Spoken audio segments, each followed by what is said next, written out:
नमस्कार, India voice पर बहुत स्वागत है आपका। मैं हूं आपके साथ प्रियंका मिश्रा। बुलेटिन की शुरुआत करेंगे और आपको सीधे लिए चलते हैं बीजेपी की प्रेस कॉन्फ्रेंस पर, जहां पर राहुल के वार का बीजेपी पलटवार दे रही है।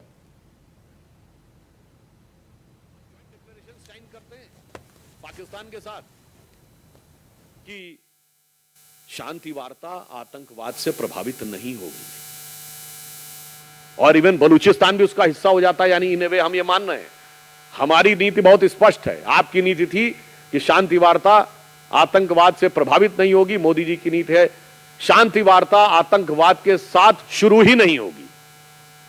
Terror and talks can't go together. इसलिए पिछले 9 साल भारत के इतिहास में एकमात्र 9 साल हैं जब हमने कोई औपचारिक द्विपक्षीय वार्ता नहीं की। इसलिए शांति, सुरक्षा, सौहार्द को लेकर कम से कम वह प्रवचन देने का प्रयास न करें।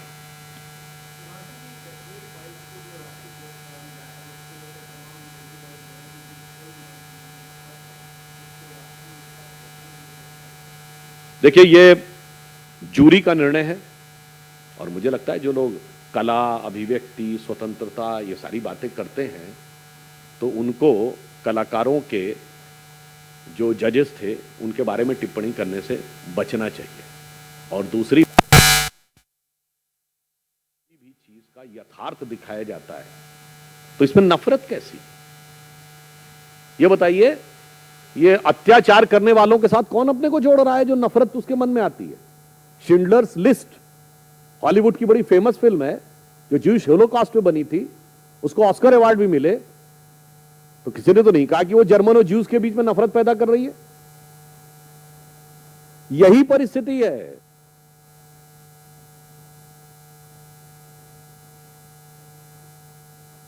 डॉक्टर एपीजे अब्दुल कलाम को राष्ट्रपति हम लोगों ने बनाया 2002 में और ये सारी सेकुलर ब्रिगेड उनके खिलाफ खड़ी थी।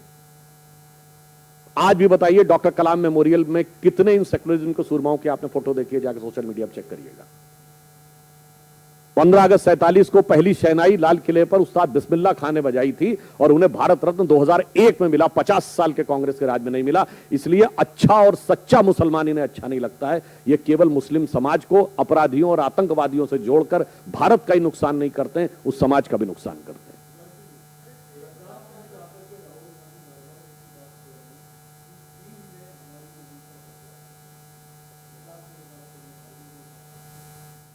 देखिए, जो वो कह रहे हैं वो सही है। चीन ने 39,000 किलोमीटर पे कब्जा कर रखा है और 60 वर्षों से अधिक से कब्जा कर रखा है और वो धीरे धीरे नहीं बल्कि 60 नहीं। मैं आपको ये भी एक फैक्ट बता दूं, जाके चेक कर लीजिएगा। 6 जून 1957 चाइना का अखबार लिखता है कि उन्होंने सिकियांग प्रोविंस से लेकर सड़क बना ली है अक्साई चीन तक। फिर 3 फरवरी 1958 भारत का विदेश मंत्रालय उस समय देखता था इसको, विदेश सचिव पत्र लिखता है नेहरू जी को कि हां ये वेरीफाइड है कि सड़क बना ली हमारे इलाके में। 4 फरवरी 1958 नेहरू जी जवाब देते हैं, इसका एमिकेबल सॉल्यूशन निकालेंगे, इनफॉर्मल चैनल से बात करेंगे। तो ये कब्जा उठाने में कर लिया था। मैं 62 की बात नहीं कर रहा हूं, 62 से 4 साढ़े 4 साल पहले। उसके बाद 58 में आप चीन को संयुक्त राष्ट्र संघ में लाने की वकालत करते हैं। फिर मार्च 59 में आप दलाई लामा जी को भारत में शरण देते हैं और अप्रैल 1960 में माओ का भव्य स्वागत होता है और 5 दिन वो दिल्ली में रहते हैं। और दिसंबर 1960 में भी नेहरू जी ने चाइना की परमानेंट सीट के लिए वकालत की, जबकि आपके विदेश सचिव ने अपनी रिपोर्ट में लिख दिया कि कब्जा कर लिया है। तो इसलिए मैं कह रहा हूं कब्जा है, मगर बकौल नेहरू सरकार के विदेश सचिव के 3 फरवरी 1958 से।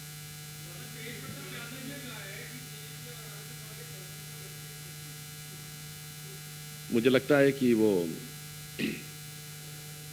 बिहार में जिस तरीके की स्थिति है और उनके गठबंधन की जो स्थिति है, तो हो सकता है इस कारण से असंतुलित होकर कोई ऐसा बयान दे दिया हो। तो इसलिए मुझे लगता है उनकी बात को जब उनकी सरकार गंभीरता से नहीं लेती है तो आप लोगों को भी बहुत गंभीरता से लेने की आवश्यकता नहीं है।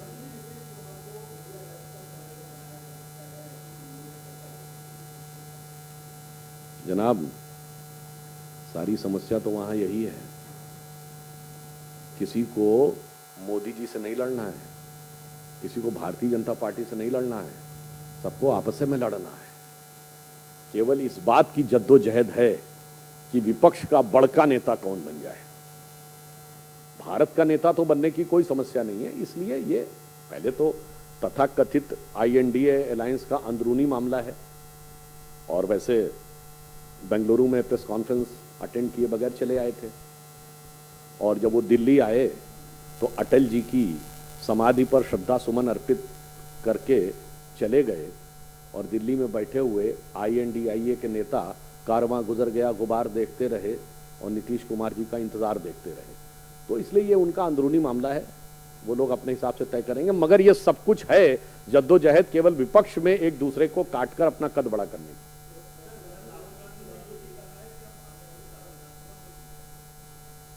उन्होंने तो बहुत सारी बातें कही है, इसीलिए तो मैंने अभी कहा ना।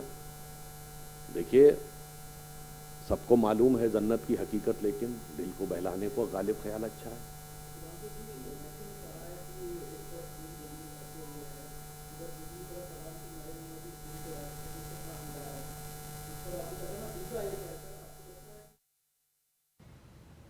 तो आप सुन पा रहे थे दिल्ली से बीजेपी की प्रेस कॉन्फ्रेंस, जहां पर राहुल के वार का बीजेपी ने पलटवार किया है। बात करेंगे अगली खबर की। सुप्रीम कोर्ट ने जेल में बंद यूपी के पूर्व मंत्री अमरमणि त्रिपाठी और उनकी पत्नी मधुमणि त्रिपाठी की समय से पहले रिहाई पर रोक नहीं लगाई है। वहीं सुप्रीम कोर्ट ने यूपी सरकार के खिलाफ दिवंगत कवयित्री मधुमिता शुक्ला की बहन की याचिका पर नोटिस जारी किया है। बता दें कि मधुमिता की हत्या में शामिल होने के आरोप में अमरमणि त्रिपाठी और उनकी पत्नी मधुमणि त्रिपाठी गोरखपुर जिला जेल में आजीवन कारावास की सजा काट रहे हैं। पूरा मामला बताते चलें कि लखनऊ की पेपर मिल कॉलोनी में 9 मई 2003 को कवयित्री मधुमिता शुक्ला की गोली मारकर हत्या कर दी गई थी। इस कांड में पूर्व मंत्री अमरमणि त्रिपाठी, पत्नी मधुमणि त्रिपाठी समेत 4 लोगों को उम्र कैद की सजा सुनाई गई थी। अभी देखिए, मानिए ये रिहाई के जो जेलों में कार्य के आधार पर, उनके व्यवहार के आधार पर, नीतियों के आधार पर फाइलें चलती हैं, और माननीय मुख्यमंत्री जी और राज्यपाल महोदया के निर्देश के बाद ही जब निर्णय उनका होता है, उसके बाद भी निर्णय होता है। तो जैसा भी उनका निर्णय होगा उसके आधार पर आगे कदम बढ़ाया जाएगा। तो आए थे, उम्मीद से तो आए थे, लेकिन ठीक है, जो उन्होंने किया सही किया। जो सुप्रीम कोर्ट करता है वो सही करता है। लेकिन गवर्नर साहब से मेरा यही कहना है कि उनके पास भी सारे कागज हैं हमारे, कम से कम वो तो रिहाई पर रोक लगा दे, इतना मेरा निवेदन है माननीय मुख्यमंत्री जी से, गवर्नर साहब से, कि अमरमणि मधुमणि पर रिहाई पर रोक लगा दे, क्योंकि 8 हफ्ते का समय बहुत होता है। अमरमणि ऐसा मास्टरमाइंड है जो 8 हफ्ते में बहुत कुछ मैनेज कर सकता है। हो सकता है मेरी हत्या ही कर दे तो कोई पैरवी करने वाला ही ना। और इस पर बीजेपी नेता पवन गोयल हमारे साथ जुड़ चुके हैं। जी पवन जी, जिस तरह से यहाँ पर मधुमिता की बहन निधि शुक्ला का कहना है कि 8 हफ्ते का समय बहुत होता है और ऐसे में कुछ भी किया जा सकता है, तो एक तरफ जहां रिहाई हुई है वहीं दूसरी तरफ सवाल भी उठ रहे हैं, क्या कहना है इस पर आपका? जी, सवाल उठाना लाजमी है, क्योंकि सवाल वही पक्ष उठाएगा जो उस फैसले से राजी नहीं होगा। जाहिर सी बात है, उनके फेवर में फैसला नहीं है तो उन्हें सवाल उठाना बनता है। लेकिन यूपी की, उत्तर प्रदेश की कानून व्यवस्था पिछले 6 सालों से इतनी ज्यादा बेहतर हो गई है कि इस पे सवाल मेरे ख्याल से पहले कंपेयर कर लेना चाहिए। जिस तरीके से उत्तर प्रदेश में इस 6 साल से मैं तुलना करूं तो कम से कम 78,000 मामले थे पुलिस स्टेशनों में, और अब केवल 18,000। अगर मैं आंकड़ों की बातें करूं तो कई % की गिरावट आई है, और हर थाने के अंदर महिला सुरक्षा कर्मी को और 350 नए थानों को लाया गया है। तो उत्तर प्रदेश की कानून व्यवस्था में मुझे नहीं लगता कि सवाल उठाना चाहिए, और कानून प्रक्रिया के हिसाब से उन्हें रिहाई दी गई है। तो कानून के मद्देनजर रखते हैं, क्योंकि सरकार से बड़ी कानून व्यवस्था है, और माननीय जज हैं, माननीय अध्यादेश जो आदेश दिए गए हैं, तो उनका सर्वसम्मति से सम्मान करना चाहिए सभी को।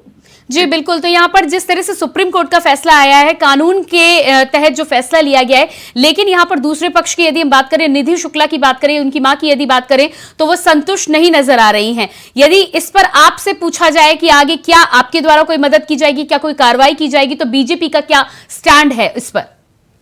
इसमें भारतीय जनता पार्टी के स्टैंड होने और ना होने की बात नहीं, क्योंकि माननीय सुप्रीम कोर्ट सर्वोपरि है और भारतीय जनता पार्टी कोई सुप्रीम कोर्ट से बड़ी नहीं है। तो मैं तो ये भारतीय जनता पार्टी की तरफ से मैं आपके सामने यही बात रख सकता हूँ कि सुप्रीम कोर्ट के आदेश का ही पालन किया जाएगा।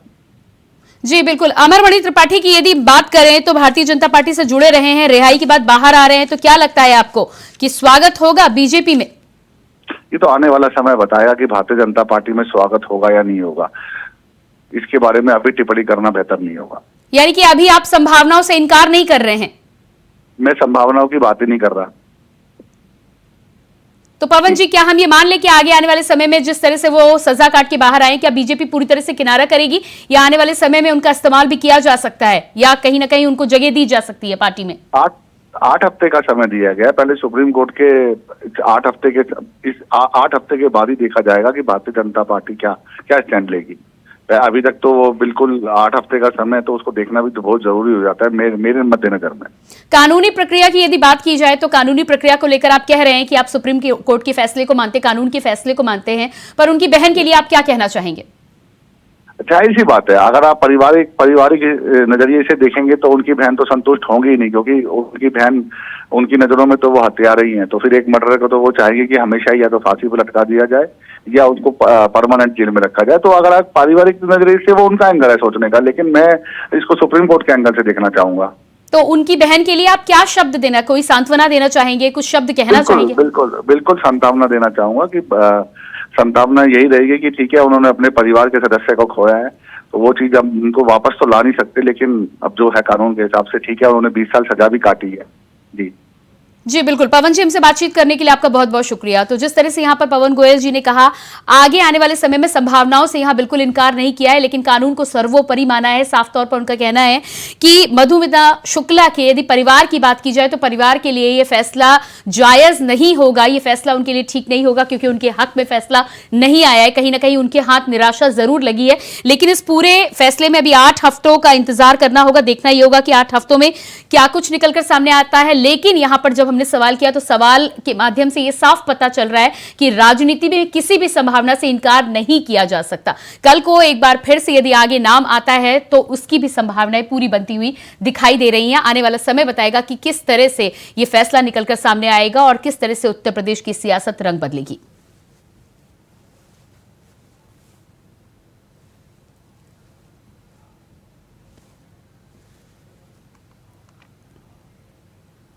और इसके बाद अब बात करते हैं अगली खबर की। कांग्रेस नेता राहुल गांधी लद्दाख दौरे पर हैं। उन्होंने शुक्रवार को करगिल में जनसभा को संबोधित किया। इस दौरान राहुल गांधी ने कहा कि लद्दाख एक रणनीतिक जगह है। यहां आने पर खास तौर से जब पैंगोंग झील पर पहुंचा तो यह बात साफ नजर आई कि चीन ने भारत की जमीन पर कब्जा किया। हजारों किलोमीटर जमीन चीन ने हथियाई है। उन्होंने आगे कहा कि दुख की बात यह है कि विपक्ष की बैठक में पीएम मोदी ने यह कहा है कि हिंदुस्तान का 1 इंच भी किसी ने नहीं लिया है, लेकिन यह सरासर झूठ है। लद्दाख का हर व्यक्ति यह जानता है कि चीन ने हिंदुस्तान की जमीन ली है और पीएम इस पर झूठ बोल रहे हैं।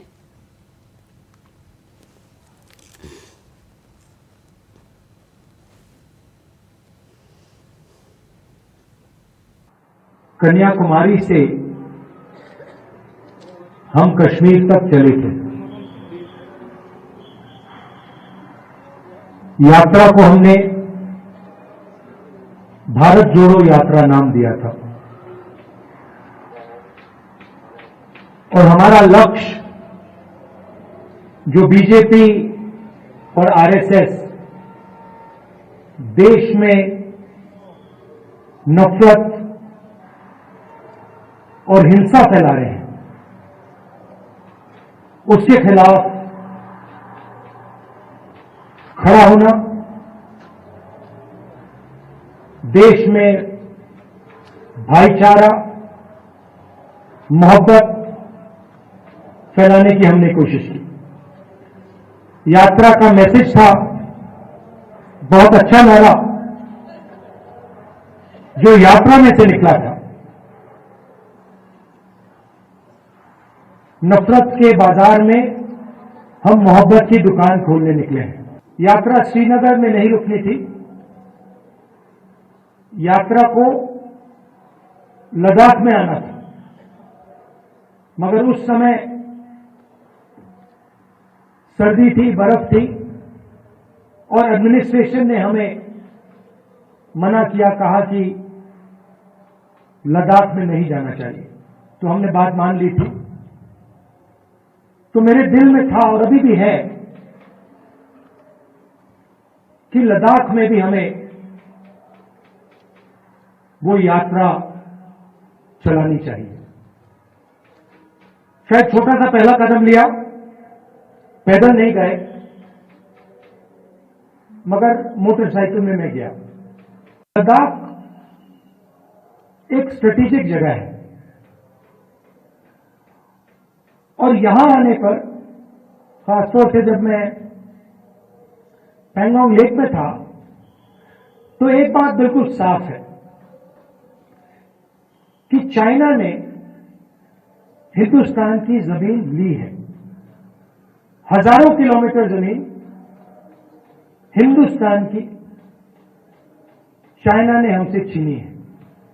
और दुख की बात है कि हिंदुस्तान के प्रधानमंत्री ने ऑपोजिशन की मीटिंग में कहा कि हिंदुस्तान का 1 इंच किसी ने नहीं दिया है। यह सरासर झूठ है। चंद्रयान 3 के लैंडर प्रज्ञान रोवर चंद्रमा की सतह पर कैसे उतरा, इसका वीडियो इसरो ने जारी किया है। बता दें कि इसरो ने तीसरे मून मिशन चंद्रयान 3 की 23 अगस्त को चांद की सतह पर सॉफ्ट लैंडिंग कराई थी। लैंडिंग के 2 दिन बाद इसरो ने ऐतिहासिक वीडियो को जारी किया है। इस वीडियो में साफ दिखाई दे रहा है कि कैसे प्रज्ञान रोवर चंद्रयान 3 के लैंडर विक्रम से बाहर आ रहा है। इसमें देखा जा सकता है कि लैंडर के रैंप पर बाहर उतरते ही प्रज्ञान रोवर बेहद धीमी गति से चांद की सतह पर नीचे उतरा।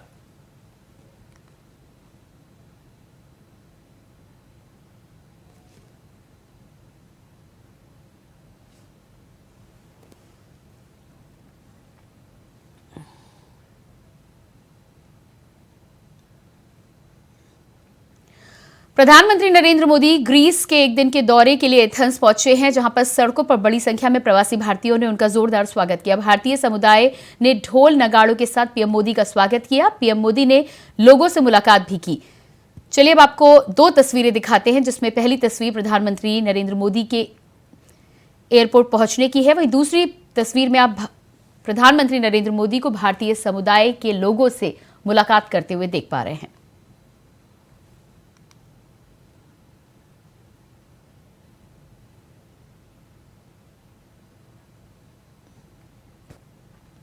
प्रधानमंत्री नरेंद्र मोदी 15वें ब्रिक्स शिखर सम्मेलन के लिए दक्षिण अफ्रीका के दौरे पर हैं, जहां पर गुरुवार 24 अगस्त को जोहानिसबर्ग में पीएम मोदी और चीनी राष्ट्रपति शी जिनपिंग एक दूसरे से बात करते हुए नजर आए।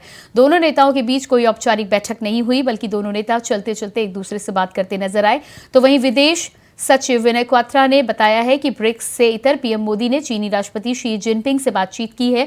दोनों नेता अपने संबंधित अधिकारियों को शीघ्र ही तनाव कम करने के प्रयासों को तेज करने के निर्देश देने पर सहमत हुए हैं और पीएम ने चीनी राष्ट्रपति को एलएसी पर अनसुलझे मुद्दों पर चिंताओं से अवगत कराया है। इस दौरान कहा है कि भारत चीन संबंधों को सामान्य बनाने के लिए सीमावर्ती क्षेत्रों में शांति बनाए रखना जरूरी है।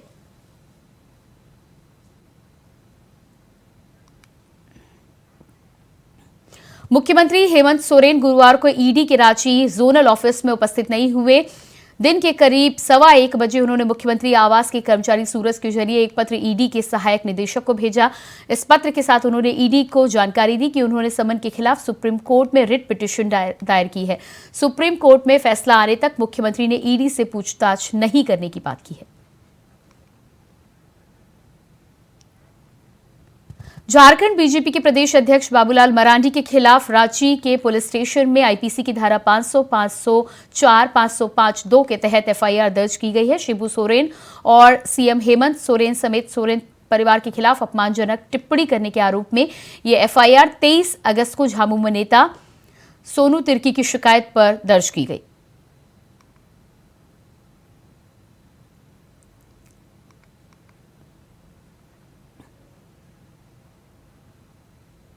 मुरादाबाद में रामगंगा नदी में आई बाढ़ से आधा दर्जन से ज्यादा गांव घिरे हुए हैं, जहां कालागढ़ डैम से छोड़े गए पानी से नदी का जलस्तर बढ़ा है। नदी के आसपास के इलाकों में कई फीट तक पानी जमा होने से लोगों को खासी दिक्कतों का सामना करना पड़ रहा है। आपको बता दें कि कटघर क्षेत्र, देवापुर सहित कई स्थानों पर बाढ़ का पानी भरा हुआ है, जिसको लेकर लोगों में दहशत का माहौल है। भैया बहुत बुरी स्थिति है। कितना बढ़ा, कब से बढ़ा है? कल से लेकर बढ़ा, बहुत सब मारे गए, बिल्कुल बेकार हो गए, सब खेती मारी गई। नाम बताओ क्या तुम्हारा? सीमा। सीमा। पानी कहाँ कितना बढ़ा हुआ पानी? बहुत पानी है, हा? बहुत पानी है, सारे जंगल में पानी है। कौन सा, कहाँ का पानी आ रहा है? ये कालागढ़ के डैम का ही आता है इस गंगा जी में पानी। तो कब से बढ़ा हुआ है? पानी तो काफी दिनों से है यहाँ पे, कई बार बाढ़ आ चुकी है यहाँ पे। संभल में बाढ़ के पानी से उफनाई सोत नदी के तेज बहाव में बहकर एक मैक्स लोडर गाड़ी पलट गई। करीब 2 घंटे की मशक्कत के बाद लोगों ने ट्रैक्टर जेसीबी की मदद से गाड़ी को बाहर निकाला। वहीं गाड़ी में बैठे लोगों ने गाड़ी से बाहर निकलकर अपनी जान बचाई। गाड़ी पलटने का वीडियो सोशल मीडिया पर वायरल हो रहा है।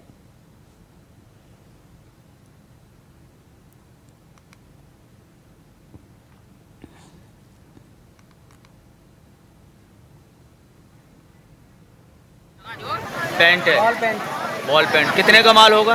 5 लाख रुपए का माल है। 5 लाख रुपए का माल है। अब ये गाड़ी किस हिसाब से निकलवाएंगे आप? ये हेडर वेडर मंगा रहे हैं, जेसीबी मंगा रखी है। तो क्या लगता है आपको काफी नुकसान यहाँ है हुआ? ये घटना किस समय की है?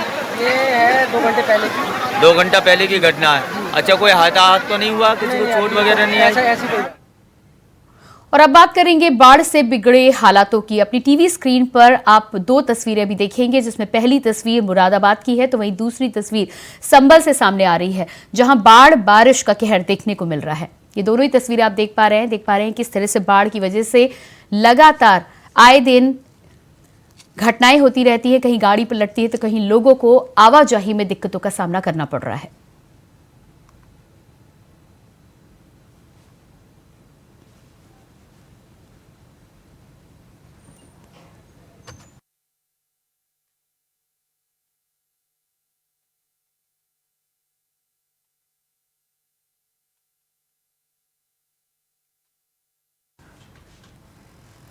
मुरादाबाद की थाना बिलारी पुलिस ने बड़ी सफलता हासिल की है, जहां अपराधियों के खिलाफ चलाए जा रहे अभियान के तहत अवैध शराब फैक्ट्री का खुलासा करते हुए 2 आरोपियों को गिरफ्तार किया है। आपको बता दें कि आरोपियों के पास से 12 अधबने अवैध देसी तमंचे, 1 अधबना रिवॉल्वर, 2 जिंदा 315 बोर की कारतूस के साथ अवैध हथियार बनाने में इस्तेमाल होने वाले उपकरण बरामद किए गए। इस पूरे मामले का खुलासा एसपी देहात संदीप कुमार मीना ने प्रेस कॉन्फ्रेंस के दौरान किया।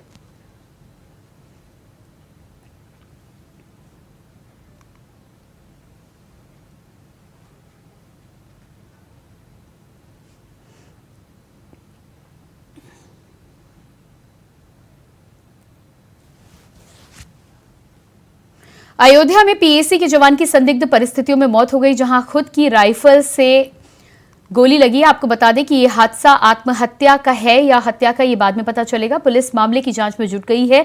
पीएसी का सिपाही कुलदीप कुमार त्रिपाठी 25 बटालियन रायबरेली की कंपनी में ड्यूटी पर तैनात था। राम जन्मभूमि की सुरक्षा वेद मंदिर में यह घटना हुई है। जवान कुलदीप सिद्धार्थनगर जनपद के बासी का रहने वाला बताया जा रहा है।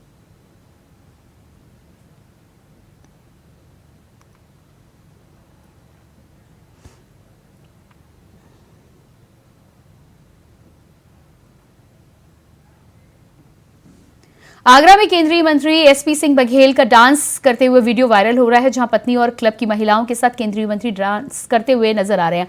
आपको बता दें कि हरियाली तीज पर स्पर्श क्लब के जरिए एक कार्यक्रम का आयोजन किया गया था, जिसमें केंद्रीय मंत्री थिरकते हुए नजर आए।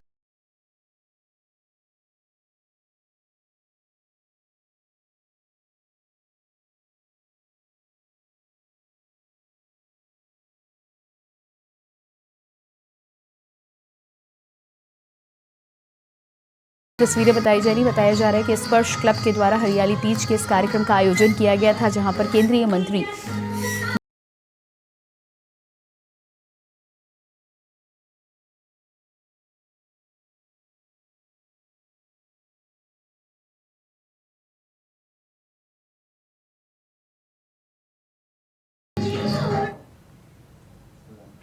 केंद्रीय मंत्री और अमेठी सांसद स्मृति ईरानी जगदीशपुर ट्रॉमा सेंटर पहुंची, जहां पर लगाए गए सीटी स्कैन और डायग्नोस्टिक सेंटर का लोकार्पण किया। तो वहीं स्मृति ईरानी जब लोकार्पण कर वापस आ रही थी, तभी रास्ते में बैठे एक दिव्यांग व्यक्ति को देख स्मृति ईरानी रुक गई और रुककर उनकी समस्याओं को सुना। वहीं दिव्यांग पीड़ित में स्मृति ईरानी से ट्राई साइकिल को लेकर मांग की है, जिस पर स्मृति ईरानी ने पीड़ित की तहरीर को लेकर संबंधित अधिकारी को मौके पर बुलाकर जल्द से जल्द ट्राई साइकिल देने का वादा किया है।